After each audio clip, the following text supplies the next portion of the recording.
ఘటనలో ముఖ్యమంత్రి గారు స్పందించారు, ఉప ముఖ్యమంత్రి గారు కూడా బాధ్యత తీసుకున్నారు. ఎలా అనిపిస్తుంది? 6 చనిపోయారు కదా. అదే సర్వత్రా హిందూ సోదరులు అందరికీ కూడా బాధాకరమైన విషయమే.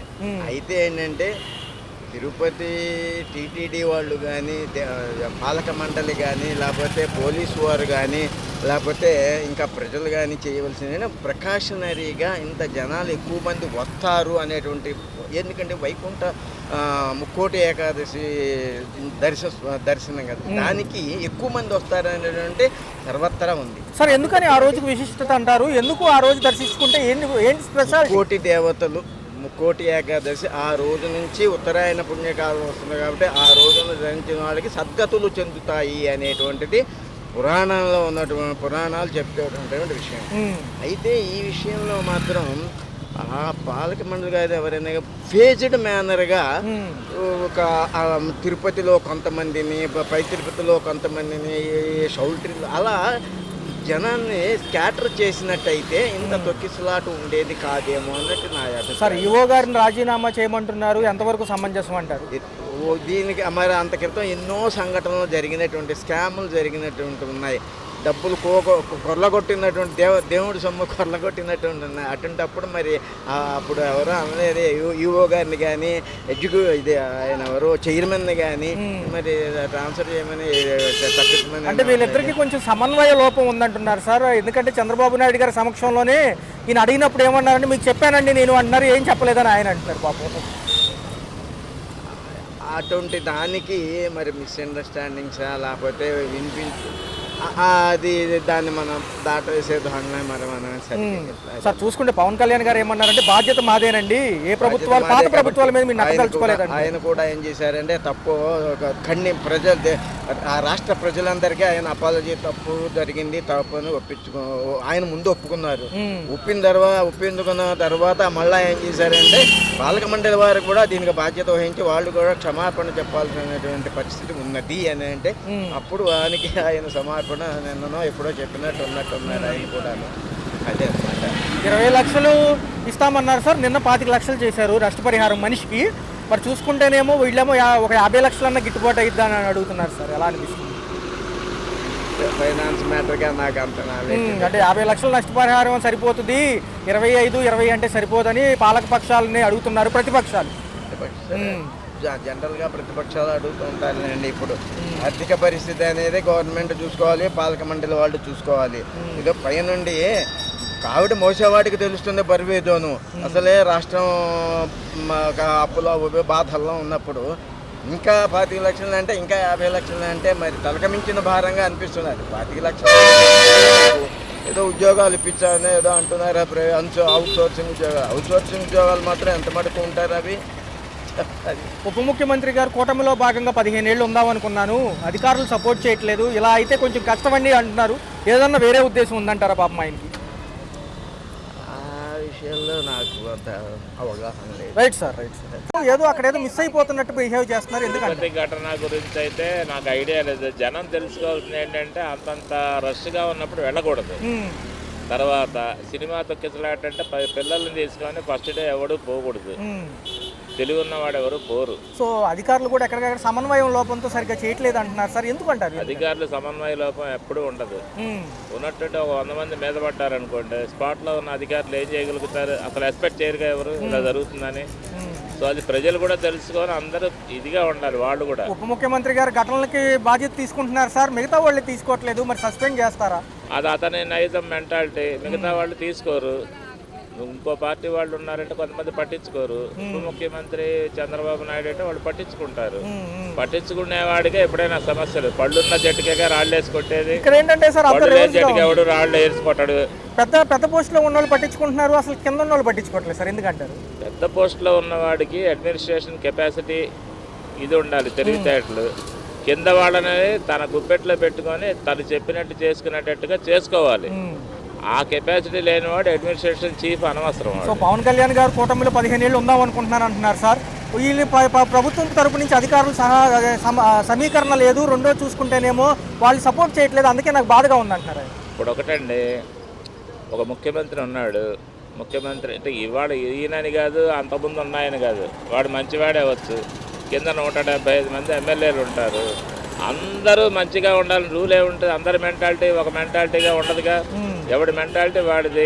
మనకెందుకు లేరు పట్టించుకునే వాళ్ళు ఉంటారు, పోతే వదిలేసే వాళ్ళు ఉంటారు, పట్టించుకునే వాళ్ళు ఉంటారు, చేయలేక బద్దకిచ్చే వాళ్ళు ఉంటారు. దానివల్ల వచ్చే పొరపాట్లు ఏంటంటే ప్రజల మీద పడతాయి. డబ్బున్న వాడికి ఏ సమస్య ఉండదు, డబ్బు లేని వాడికే వచ్చే ప్రాబ్లం. మధ్యతరగతి వాళ్ళే నలిగిపోతారు. వాళ్ళేమో ఈవో గారు రాజీనామా అంటున్నారు, చైర్మన్ గారు చేసినంత మాత్రాన సర్దుమణుగుతాయా సార్ ఇవన్నీ?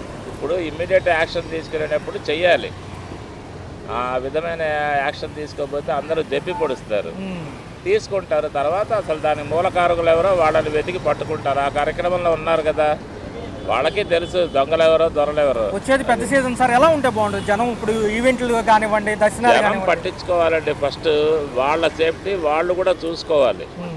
ఇప్పుడు కుంభమేళాలు ఉంటాయి, మేము వెళ్ళిపోతాం పసిపిల్లలు వేసుకొని గుంపులో దూరిపోతామంటే పసిపిల్లలు నలిగిపోతారు. పెద్దవాళ్ళే నలుగుతుంటే పసిపిల్లలు నలగరా? మనం కూడా ఆలోచించుకొని మన సేఫ్టీ మనం చూసుకుంటే, అలా ప్రతి కుటుంబం చూసుకుంటే ప్రభుత్వానికి ఈ సమస్యలే రావు. Thank you sir. తిరుపతి ఘటన చూశారు, ఎలా అనిపించింది? 6 చనిపోయారు అంటున్నారు. ఈ తొక్కిసలాట్లకి ఎందుకు అంత ప్రోత్సాహం అవుతుంది? గతంలో చూసుకున్న సినిమా రంగం అలాగే ఉంది, ఇటు చూసుకున్న అలాగే ఉంది. దర్శనాలకు వెళ్ళినా కానీ కొంచెం ఎలా ఉంటే బాగుంటుంది అంటారు? దర్శనానికి వెళ్ళే వాళ్ళంతా కూడాను జాగ్రత్త పడి తన ప్రాణాలు తను కాపాడుకునే విధంలో కూడా ఉండటం మంచిది ఉండాలి. అధికారుల మీద ఎక్కువగా పెట్టి వాళ్ళని ఇబ్బంది పెట్టడం అనేది కరెక్ట్ కాదు.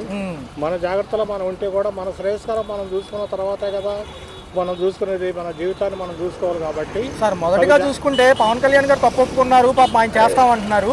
మరి చూసుకుంటే సార్ ఆయన ఏమంటున్నారంటే అధికారులు సపోర్ట్ చేస్తే ఇంకా బాగుంటుందండి అంటున్నారు. ఎలా? అవును, ఆయన అన్నమాట కరెక్టే. పవన్ గారు చెప్పిన మాట 100% కరెక్ట్. కాబట్టి అది ఆ విధంగా చేస్తేనే బాగుంటుందని చెప్పి నా అభిప్రాయం. కూటమిలో 15 ఏళ్ళు ఉందాం అనుకున్నాను, కానీ ఇక్కడ ఇలా చేష్టలు చేస్తే ఎలాగంటున్నారు ఆయన? మంచిదేనంటారు ఆ మాట? మంచిదేనా అంటే సార్ చూసుకుంటే వచ్చేది పెద్ద సీజను, మరి 3 రోజులు 4 రోజులు పండుగ ఉంది. ఇదే అంశం ఎలా రిపీట్ అవుతుంది అంటారు? దర్శనాలకు వెళ్తారు, కోడి పందాల దగ్గర ఉంటారు, ట్రాఫిక్ జామ్లు అవుతాయి.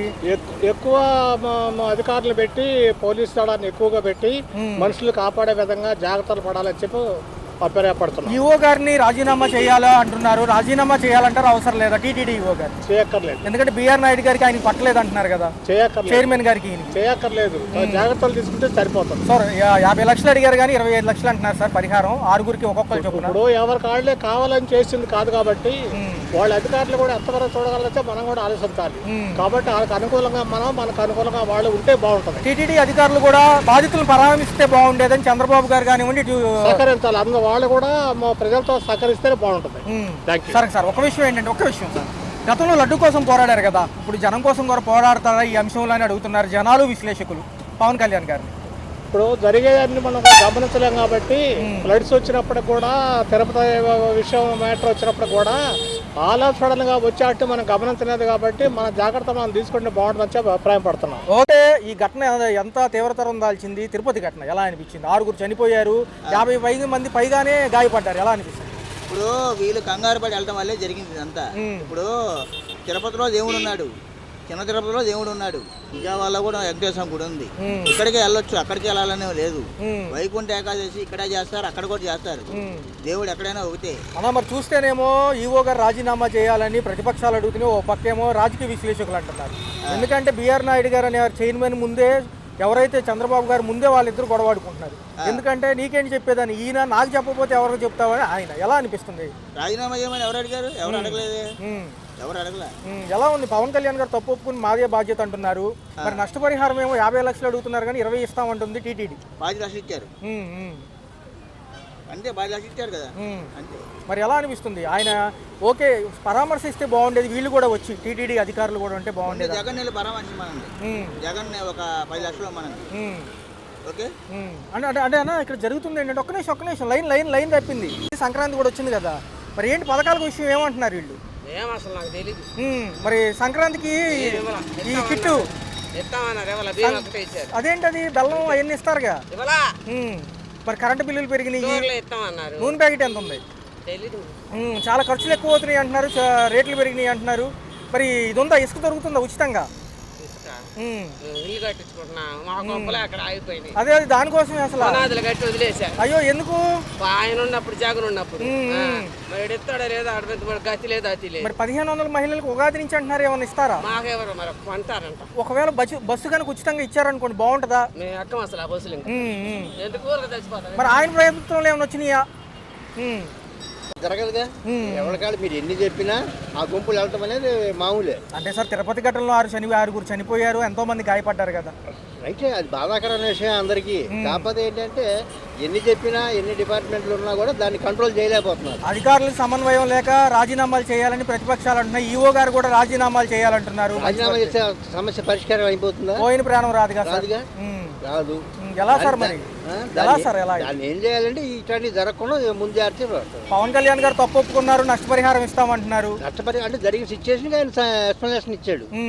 సార్ గతంలో లడ్డూ కోసం పోరాడారు ఆయన, ఇప్పుడు కూడా పాపం బాధితుల వైపు ఉంటారంటారా? ఖచ్చితంగా ఎందుకుంటారు? ఏదైనా ఎప్పుడైనా తప్పు జరిగినప్పుడు ఎవరైనా బాధితుల వైపే ఉంటారు. ఈవో గారు శ్యామలరావు గారు బిఆర్ నాయుడు గారికి మధ్య సంభాషణ సరిగ్గా లేదంటున్నారు. మరి చైర్మన్ గారు కొత్తగా వచ్చిన ఆయన మీడియా పర్సనే. చైర్మన్ అన్ని చూడలేదు ఎక్కడ. కింద వాళ్ళకి చెప్తారు, కింద వాళ్ళు చేయాలని బాధ్యత అది. 50 లక్షలు అడుగుతున్నారు సార్, ఇచ్చే అవకాశం ఏమైనా ఉందంటారు? వీళ్ళు 20 వేస్తానంటున్నారు, నిన్న 25 చేశారు దాన్ని. చేశారంటే దాన్ని చూసి చేసే అవకాశం ఉందండి. పరిస్థితిని బట్టి చూసి చేసే అవకాశమే ఉంది. అది ఉద్యోగం కూడా ఇస్తున్నారు కదా. అది కూటమిలో భాగంగా 15 ఏళ్ళు ఉందాం అనుకుంటున్నా నేను. మరి వీళ్ళేమో అధికారులు సపోర్ట్ లేదు, నాకు కొంచెం వేరుగా ఉంది అంటున్నారు పవన్ కళ్యాణ్ గారు. ఎందుకంటారు? అది ముందు ఫ్యూచర్ చెప్పలేమండి. ఎలా ఉంటుందో మనం చెప్పగలుగుతామా? చెప్పలేము. ఎందుకంటే వీళ్ళ పరిస్థితి, వీళ్ళ పద్ధతి ప్రకారం వీళ్ళు చేసుకెళ్తున్నారు. కొంచెం టైం పడుతుంది. సంక్రాంతి కానికి కూడా ఏమి లేదంటున్నారు సార్ ఈసారి. ఎందుకంటే సంక్రాంతి కానికి పాపం రేషన్ ఒకటే ఇచ్చారంటున్నారు. అవును. మరి ఎలా సార్? పాపం ఇంతవరకు ఇచ్చేవాళ్ళు కదా కిట్లు కూడా. ఇచ్చేరే. మరి పరిస్థితి అక్కడ మెయిన్ రూపాయితో కూడుకున్న వ్యవహారం కదా. ఉగాది నుంచి పెద్ద సెక్షన్ తెరలేస్తుంది. ఉచిత బస్సు మహిళలకు 1500, నిరుద్యోగ భృతి, ఆ తల్లికి వందనం అంటున్నారు. అవుతాయండి. లోటు బడ్జెట్ కదా. చంద్రబాబు నాయుడు గారు ఫస్ట్ ఎలక్షన్ ముందే ఆయన చెప్పారు. ఆయన అన్నయ్యని డెఫినెట్గా చేస్తాడు. ఆ కాన్ఫిడెన్స్ నాకుంది. Okay sir. Thank you sir.